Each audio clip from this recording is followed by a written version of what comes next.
Hello and welcome to yesterday's Airlines, and it's time to take another look at some new releases, and it is the October NG models set which we have this video.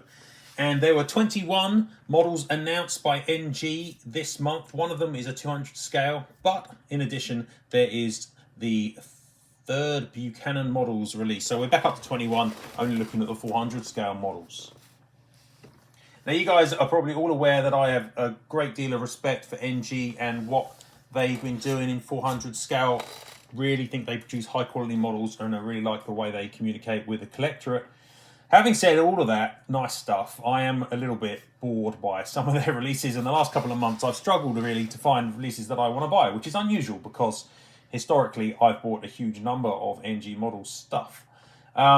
This month again, yeah, I'm looking through the list and I'm not seeing a lot of things that I'm particularly excited by.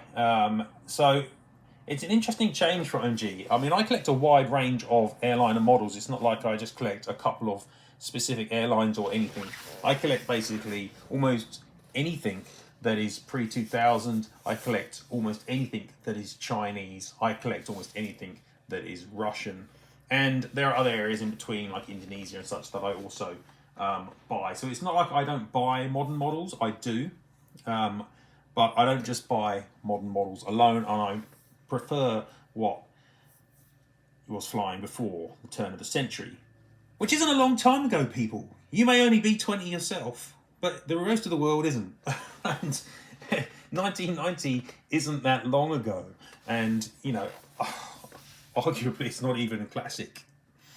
So yeah, it's a little bit of a shame to see the change, in my opinion, in NG. They're obviously competing a lot more against the more modern manufacturers, Phoenix and Gemini and JC, and being less distinctive. But that doesn't mean they're not making nice models, even if I'm not buying them. So let's get on to this month's releases after I have moaned at you about subscribing to the channel. So subscribe to the channel, people, if you enjoy the videos, and obviously check me out at Yesterday Airlines on Facebook and Instagram, and check out the website yesterdaysairlines.com, of course, because a good chunk of my material is on there and it is good stuff. So, if I do say so myself. But let's get on now, shall we, to the video checking out what NG are putting our way this month. Okay, so starting with the Airbuses, and there is a selection of Airbus narrowbodies this month, which are quite nice, actually. But again, probably not ones I'm going to buy. The first one we're going to look at is a pair of British Airways Airbus A318s, GEUNA and GEUNB.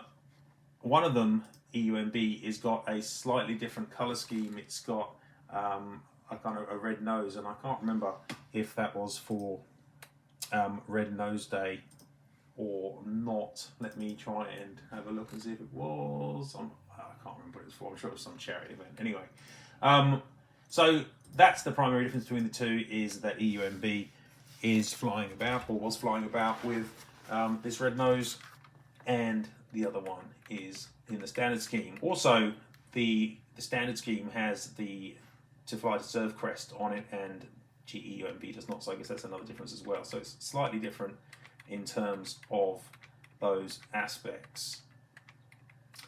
So what do I think? I think that these are going to be super nice, and I think that they're going to be super popular as well. The only A318 in BA colours that has been released is the Herpa version, which I know people will quite like, but to be honest, I don't really rate this Herpa mould very much. Yeah, especially the BA ones I've seen, they just look a bit weird, especially at the front in terms of the placement of the nose gear. Certainly the NG mould looks like it should be really good. I haven't seen the final updated version, but I wouldn't expect them to have not updated it to fix the issues that the samples had, which as I recall were primarily in relation to the form of the tail. I think these will be really nice, and I'm sure they'll be super popular, as I say. So for me, you know, this is quite easy. Supersonic for the standard colours one, and I think that the other one is a high flyer. It's obviously probably not going to be as popular as the standard colours, but there's a huge number of people collecting British Airways fleets, and I'm sure both of these models will be super welcome by them. Next up, we've got a pair of A321s. They're both in colours of JetStar, but not necessarily the same. JetStar, we've got VHOFE, which is the Australian version of JetStar, obviously, and then we've got JetStar Japan, JA26LR. They're both A321 Neos, and they're both wearing effectively the same livery, which is actually really nice. JetStar has improved its scheme and made this really quite nice change with this. Is it kind of orange or is it red? I don't know, reddy orange, and it's just a little more colourful. It's not just all silver with the big titles, and it just looks nicer. So I think it's a really nice scheme, and I have to say that I think these will turn out very nicely because I like their A321. It's perhaps not quite as perfect as the HYGL one, but it's really, really nice. The only livery difference I can see on these is that the lower aerial on one of them is orange and the lower aerial on one is white. But otherwise, yeah, it's the Rego. Obviously, is the big difference. So it's a good way to make two models almost for the price of one in terms of design and printing and all the ephemera, and they're both going to be really nice. So these are both going to go up into high flyer, in my opinion. Into the Airbus wide bodies, and we start with an A330 Freighter.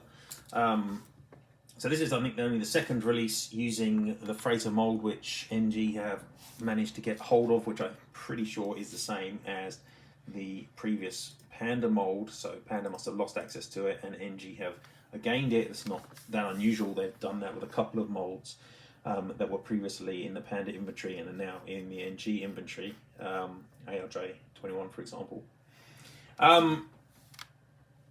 Technically, I think this is actually even Air Belgium and not CMA CGM Air Cargo. I think I've moaned about CMA CGM, how little effort they've put into their scheme before on the previous release that was announced by JC on the 777, and you know, livery here is just as pointless. It's a white aeroplane with tiles. They put a, you know, the bandit mask on, and yeah, we do. Obviously, this is not very exciting in any universe, and for me, you know, even though I like the mold, there could be some perhaps improvements around the bulge around the undercarriage, but I do like the mold a lot. Yeah, this is just super tedious. I understand why NG make models like this. They're new. It's exactly what JC and Phoenix have done. You're getting the sales in early, and they're probably models people want because they're contemporary. But at the same time, you know, it's just a super boring release, and this one is going straight into workhorse. Next is a Beluga XL, and when I saw the F/G reg hint for this French A330, I had some chats with some friends of mine, and we were quite excited that this might be something more unusual.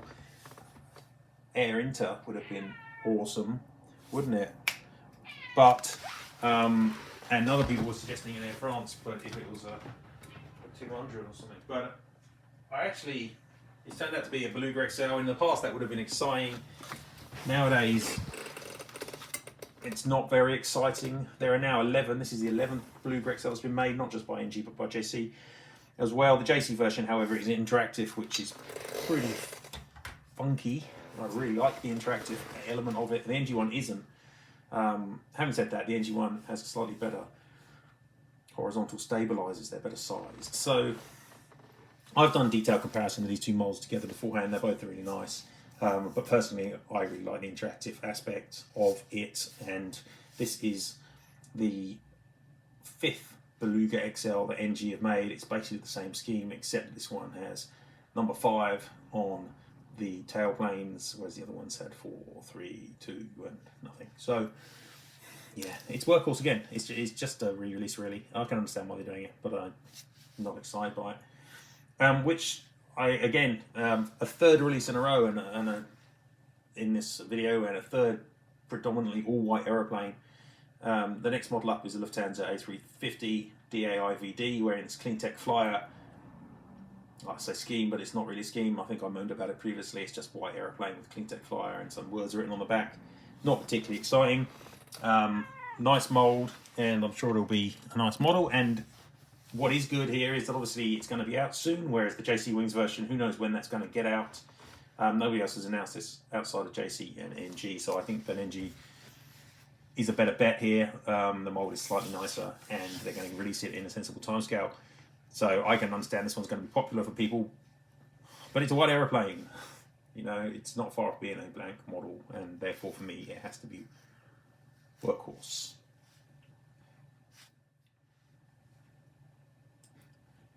And that leads us into Boeing territory, where we've got quite a large number of 737s and then some 787s. So first off, you know, we're obviously missing 757s this month, and there are no more SPs again. And this is, I guess, what's frustrating for me with NG releases is we've, so far in this review, we've had two A318s, two A321s, two A330s and an A350. Now we've got 5 737 NGs and 3 787s.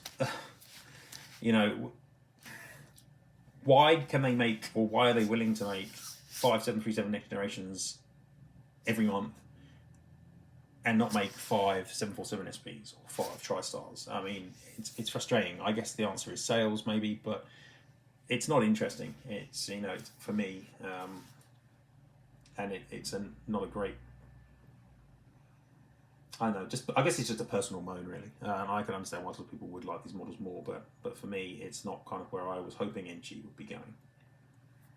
But anyway, let's look at what we have got here. And the first Boeing release here is actually a really nice one. It's a Malev Hungarian Airlines 737-600 HALON. This one was shouting out from the red hints that it was going to be a 736. It's great to see this one. NG have been making a few 737-600s, but mainly quite unusual airlines, which is cool in itself. But there are some relatively major airlines like Malev, which flew the type and you would expect to see and haven't yet. And this one is nice. It's a nice scheme, and I'm sure it'll be a really nice model. It's tempting. It's tempting, but it's kind of outside of my Malev timescale because it's obviously from the 2000s. But it is tempting that I could get this one. I am quite liking the look of it.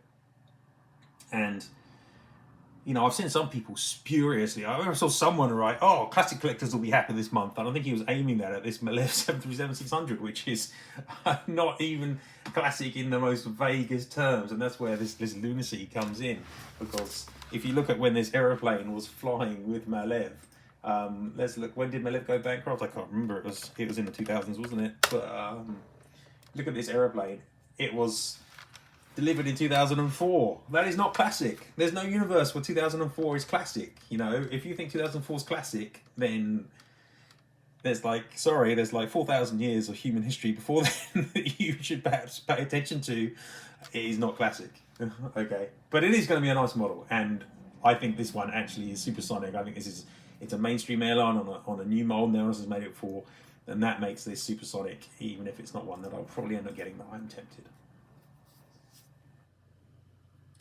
Next, we move to the United States, and a model which we knew NG were making because they have previously asked for assistance with the livery, and that is Alaska Airlines 737-800 N538AS, wearing the Star Wars Galaxy's Edge scheme, the one with the Millennium Falcon on the tail and TIE fighters on the fuselage. It's quite a nice scheme.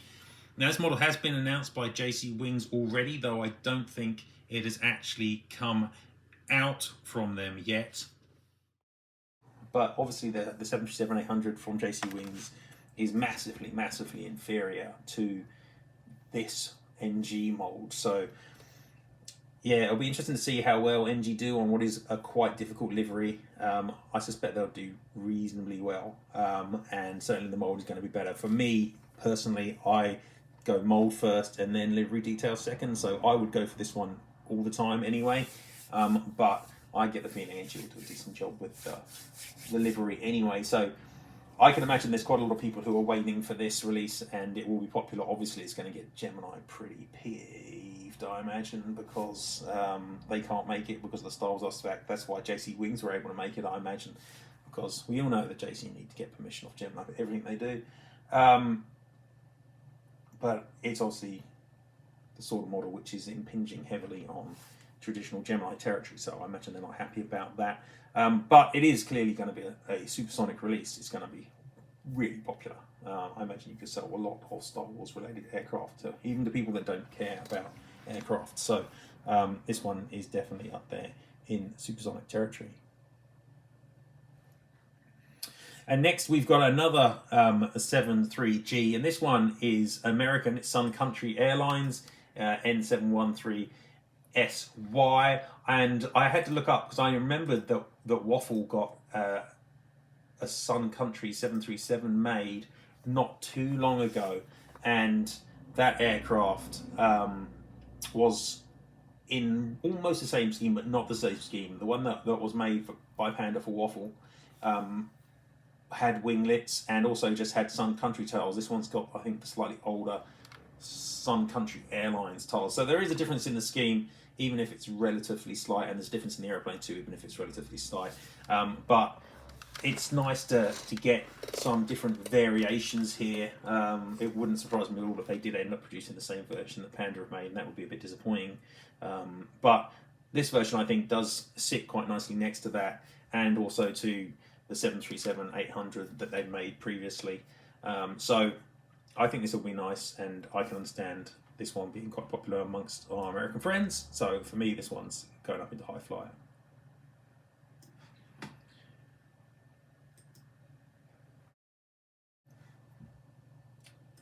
And it seems that everyone loves a good special scheme. So Southwest has been getting a huge amount of models in recent times, and that continues because they keep on producing these special liveries. So now we've got N8620H wearing this Tennessee 1 colour scheme.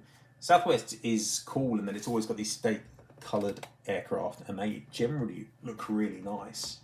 And I have to say, this one again, you've got a really colourful all red fuselage with this big blue star logo on there, which must be related to the Tennessee flag, presumably. And yeah, it looks pretty cool. And again, I can imagine this is going to excite people. It is the first time this livery has been announced by anybody, and it's on a great mould. So I don't see why people wouldn't be jumping down for this one. This one's going to be super popular again. I think it's supersonic. Way outside of my criteria. I've been tempted by buying Southwest Airlines aircraft beyond the turn of the century, but I've tried not to do that much. But this will be a good model, and I think it's supersonic for that reason. Rounding off the 737s, we wander off to Asia, and we have a Korean Air 737-900 with winglets. And you know, I was looking back through the list of 737s made for Korean Air, and there's an impressive number of not very good models here. First off, we've got a couple of pretty dire Maxes from Phoenix and Aero Classics. Phoenix themselves have made a 737-900 with winglets not too long ago. It was in 2019. Yeah, that just looks as ordinary stroke rubbish as all Phoenix 737s look. So there's nothing special going on there. Hogan have also made one too, and their mold's a piece of junk, so that's also looks pretty rubbish. In fact, if I go back through the 1, 2, 3, 4, 5, 6, 7, it takes 8 Korean Air 737s before I get to one which I don't think looks a bit rubbish, and that is a Gemini release which dates all the way back from 2008 on their old mold, which nonetheless still holds itself looking pretty good, and that's a 900 without the winglets. So it's been a long time coming for another Korean Air 737 that's actually any good, but at the same time, not necessarily a long time coming for another Korean Air 737. So you take from that what you will. Obviously, this will be really nice because the mould's great again. And I really like the Korean Air livery. I'm so pleased that Korean Air have not changed their scheme to some ghastly Euro white nonsense. So yeah, this is going to be nice, but not so nice that I think it's supersonic. I think this one should be in the high flyer territory. It's going to be a nice model. It's a good fleet builder for people, and hopefully you know, it'll be the nicest Korean Air 737 in your fleet. Okay, so we're on the downhill slope of the models now, and we've got the remaining Boeings and then the non-Airbus and Boeing aircraft, which is almost always the most interesting part. But before we get to that most interesting part, we've got to get through the end of the Boeings, which is a trio of 787s, none of which are really exciting me. The first one is yet another Saudia 737. This one is wearing these Riyadh colours, as if you needed or could think of a good reason to want to go to Riyadh. It's a different set of Riyadh colours to last month's one, which was wearing a more attractive Riyadh colours.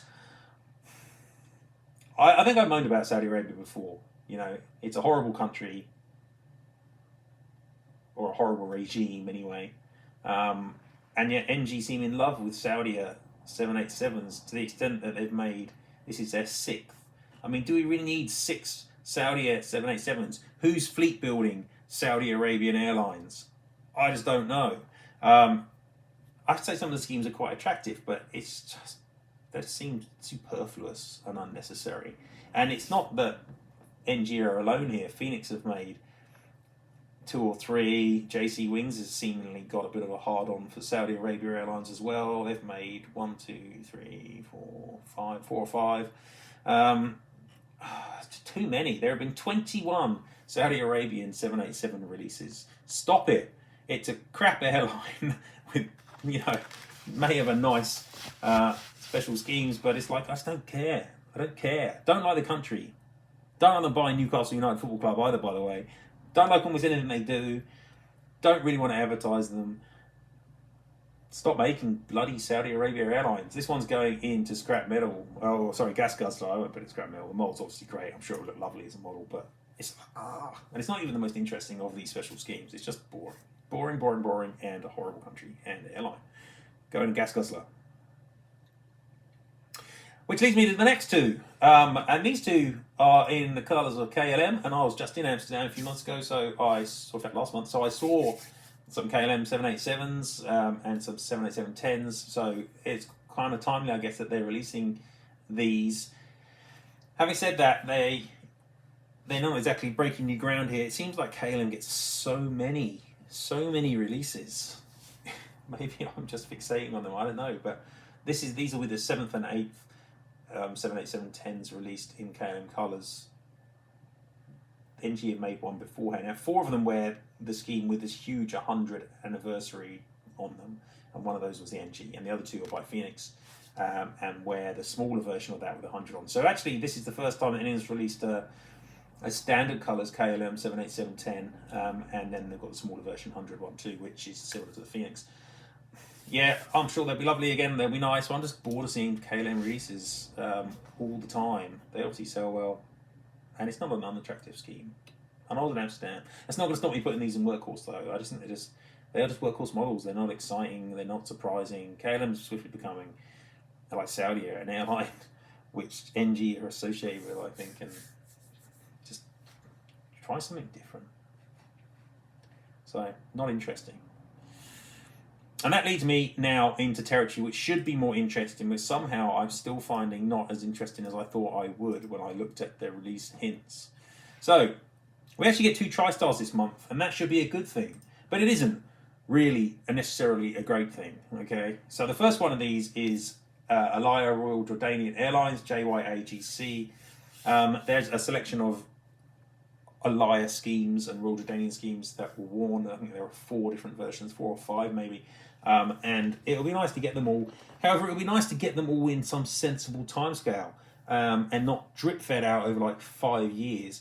Because frankly, I'm bored. I'm bored waiting for Tristars for NG models. They produce like one every 2 or 3 months, and then it's like crutching at straws.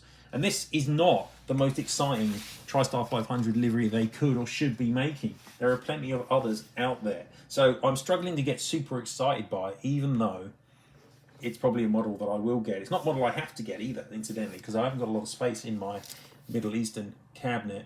But it feels kind of, when you barely seen a Tristar for months from, you know, a decent mold anyway, then it feels kind of wrong not to buy it.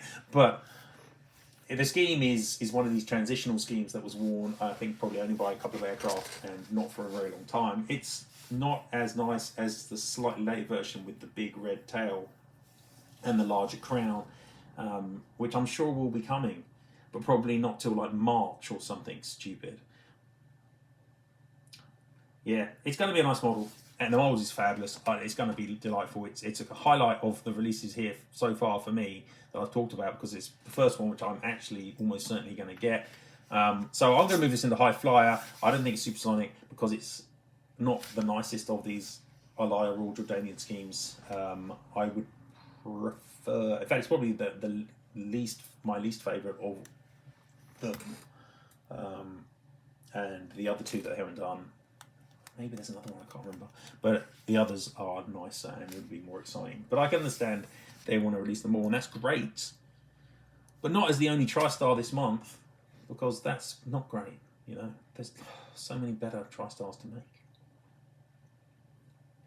Which leads me on to the next TriStar. So it's not the only TriStar this month, but it might as well be, because the next TriStar, you know, is just another re-release of the Air India model they've made already, which was a lovely, lovely model, and I own, and I imagine almost everyone owns who'd want one. I'm not really sure there's need for a second release with a different reg. So this time around, this Air India TriStar is V2 LEK. I think it was LEJ beforehand. I was looking through what this could possibly be that wasn't an Air India TriStar, and the only thing I could find is this really obscure Air Mauritius hybrid livery. And I was kind of hoping it would be that, because at least it's not a re-release. NG are making quite a lot of re-releases now, which I guess, you know, is fine, but it just means that, you know, we get 2 TriStars a month. One of them's a re-release, you know, and that's disappointing. It just feels disappointing. This is like when you're playing football and you're like 3-0 up, and then suddenly you draw the game 3-3. Yeah, you didn't lose, but it doesn't feel good. It feels like you lost, even though you didn't. And that's kind of the way it is with these TriStar hints. You see them and you go, oh, wow, look, they've got TriStars this month. Then it's like, oh, is that the TriStar? No, that's a re-release. It's like, you've kind of won, but you haven't. So that's kind of my feeling on these. You know, I wasn't like, oh, wow, that's going to be the best TriStars ever. I'm like, oh, one of these TriStars is kind of ordinary, and the other one's just the same as the previous one. So, Anyway, moving on. That has to be workhorse, by the way, that Air India TriStar, if I didn't say that, because it's just re-release. Moving on, back to a Tupolev T154. That's really good to see. The 154 has been disappeared for a while. It's just been out of sight, and I believe that they've said that they may make some changes. I don't know what they are. Maybe make the wings point down a little bit more. There's only been one T154 up to this point, and it was really nice. I'm sure this one will be really nice too. And it is Bulgarian. It is in the colours of BH Air, Balkan Holidays. This has been made previously before by Tucano Loan, probably around the turn of the century. And yeah, this is a bit like the TriStars. I saw this LZ and I thought, oh wow, they're going to make a Bulgarian T154, and they could make Balkan Bulgarian, which would be the most obvious choice. The new colours, ideally, to replace that zinc rotting Aero Classics version. Or they could make Varna International, which was an airline which was fairly popular and common in the late 90s in the charter scene. But they haven't. Instead, they've gone for BH Air, which is the most recent Bulgarian T154 they could make. And it's a really colourful scheme, but it's one of those schemes that feels like it isn't finished. The tail's blank. It's just this dark blue colour. So you look at it and go, did they mean to put a logo on there and forget? Or is this... It's weird. I don't understand why they didn't finish the livery by at least putting something on the tail. I'll definitely be getting this model, so you know that's going to be cool. It is going to look nice, but it is not a highlight. It's not the Balkan T154 that I would have liked to get. So this is a bit like the TriStars again. It's a little bit disappointing because it's not what I was hoping for, but I'm sure it will still be really nice. I'm going to put this one alongside the Royal Jordanian in the high flyer category. But again, it's kind of high flyer, but yeah, not quite the model I was hoping for. And if it had been Varna International or Balkan Bulgarian, I think it would have gone into Supersonic, but instead it's BH Air, which is a kind of nothing airline anyway. So no, that's a slightly odd choice for your second T154 release as well, isn't it? You've got all the T154s you could make, and we make BH Air. Yeah, I don't understand that thinking. It's a weird choice, a really weird choice. And the next model is a T204. CU C1700, and yeah, I can't get excited about this one at all because it's just a re-release. I'm not entirely sure if it's exactly the same as the one that Panda made. The mold is slightly better, incidentally, as people probably are aware, but not so much better that you should be really worried about it, I would say. I think the differences are relatively minor. And oh yeah, it's a different rego to the cargo colours one which Panda made, but who fleet collects Cubana anyway, and certainly Cubana cargo. So hard to get excited, and again a disappointing TU204 release. Probably an inevitable one since they made the passenger version, but disappointing, and this is going into workhorse here. Okay, now the last NG Models official release this month is a Comac C919. I'm sure no one in the West gives a monkeys about this model. They've already made 4 or 5 Comacs. Oh no, quite a lot more actually. They've made quite a lot. There have been 17 C919s in 400 scale, mostly from NG, though a few from JC. The majority of them are either in some form of the house colours, as this one is, or in some fictional airline scheme, China Southern, Hainan, Shanghai. This house colours, however, is like the most boring of the house colours. It's just got a green tail. It doesn't even have the blue sashes that the previous ones had, so it's not exciting, it's not interesting, it's not something that Western collectors are going to care about, and I certainly don't, even though I like Chinese airlines. I've got myself a Comac 919. I don't need another one in a non-airline scheme. So this one again is going into workhorse. And that just leaves the one last model for us this month, and that model is the Buchanan release, which is interesting and unusual. So it seems like Buchanan are almost taking a hangar club approach to their releases, in that they're releasing often, well, this is only their third release I made, but 2 of the 3 now have been hybrids rather than standard schemes. And this one is in the colours of the American charter airline Air America, but it's not in their colours. It's in the colours of Eastern Airlines with Air America titles. And obviously, far and away, the most interesting thing about this is it strongly suggests that there will be some bare metal Eastern Tristars coming, and this is like a precursor. But obviously it's a lot less interesting than if this had been an Eastern bare metal Tristar. It's actually a lot less interesting than if this had been a proper Air America as well, with their red and black scheme, their standard colours, as opposed to this hybrid. So yeah, it's an interesting release. It's unusual, and I like unusual releases, but at the same time, how many people are going to be buying an airline that barely anyone actually remembers wearing a hybrid scheme? I don't know. Maybe it will sell. Who knows? But I'm sure it's going to be lovely. And once again, it's hard for me to complain too much about a TriStar release because there have just been so few of them from NG. They're just not using the mold as I would like. So if this was a Air America hybrid amongst a sea of really cool TriStar releases from NG models, then I would be raving. But because it's just a kind of the only one that's in for a while, I'm not raving, and it's not a model that clearly jumps out as one that I have to buy, though I will be buying those Eastern ones if they do come out eventually, because 1 TriStar a month or 2 TriStars every 3 months, it's going to be a long time.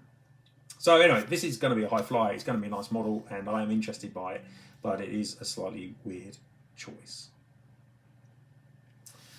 Okay, guys, and that is this month's look at the NG releases. Overall, there are some really nice models that are going to be coming out this month, and I'm sure that they'll be popular amongst a large chunk of the collectorate, but they're not especially popular in the Yesterday's Airlines hangar because they're all out there in areas that I'm not interested in, really. And even the classic models, if you want to call that BH Air model a classic model, which it isn't really because it's from 2004 or something, even these theoretically classic models are not jumping out at me. They're weirdy hybrids like the BH Air is effectively, and the Elia too, because it was on delivery for so long, or the Air America, and instead we've got a sea of modern aircraft, which are actually in really nice schemes quite often, and will make lovely models, but not ones that really hit me in the gut and say you've got to buy them. And then of course you've got pretty boring re-release models like the Air India Tristar and the Beluga XL as well, and then some ugly ones with no liveries like the A330 Freighter. But that's my view. I'm sure lots of people love these releases still, and I look forward to seeing how they turn out. But just yeah, come on NG, you can make these a bit more varied next month, please. Anyway, we'll see.